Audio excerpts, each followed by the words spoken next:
always wanted to help people. Honestly, that's been my heart, is just to help people. And when it comes to counseling, I've met and talked with a lot of different people from all types of areas of life. And one thing that I've noticed in my culture, in my community, therapy was that stigma, that thing that people avoided and were really, really afraid of growing up. I'm very happy that it's more acceptable now.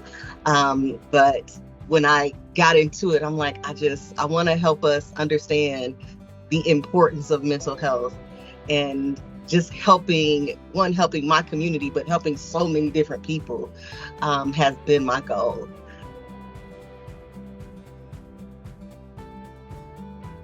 One thing that I really encourage and I really pull it from Gottman and his theory or model, I should say, of therapy, where it's being a great speaker and being a great listener.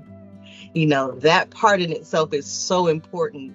And that's usually the very first thing that I start out with a lot of my couples is, hey, let's learn how to be a good speaker and be a good listener so that we can hear our thoughts, our feelings, and our needs, instead of, coming in with some type of an agenda.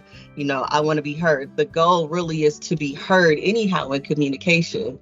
And we miss it very often. We say miscommunication. I say missed communication happens very often. So when I talk about communication a lot, because it is, like you said, it's that one thing that it stands out. It's like the huge elephant in every room.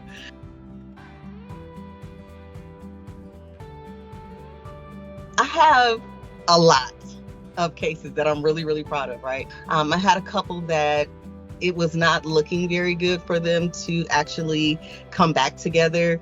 One was like, no, absolutely not. I don't want to do this at all.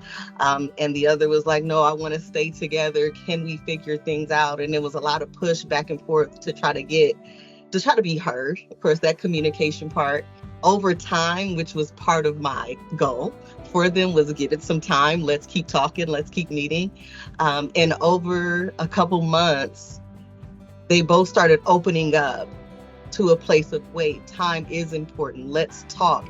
They started talking more. They went from not talking at all to starting to talk more in session, starting to turn to each other and actually talk to each other at home, because they were still living together.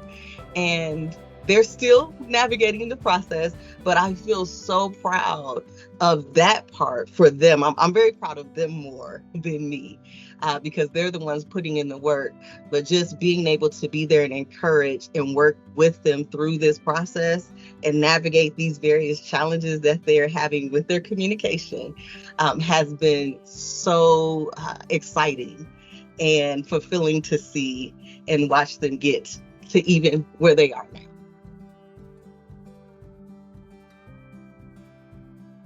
So I chose to stay with Mindfully because honestly, Mindfully took a chance on me as an intern, right?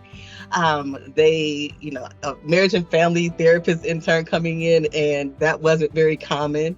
It still isn't very common within Mindfully, but they took a chance on me and allowed me to grow.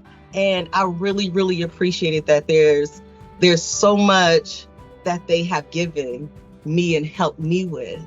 So staying on and coming back was something that really was a no-brainer for me.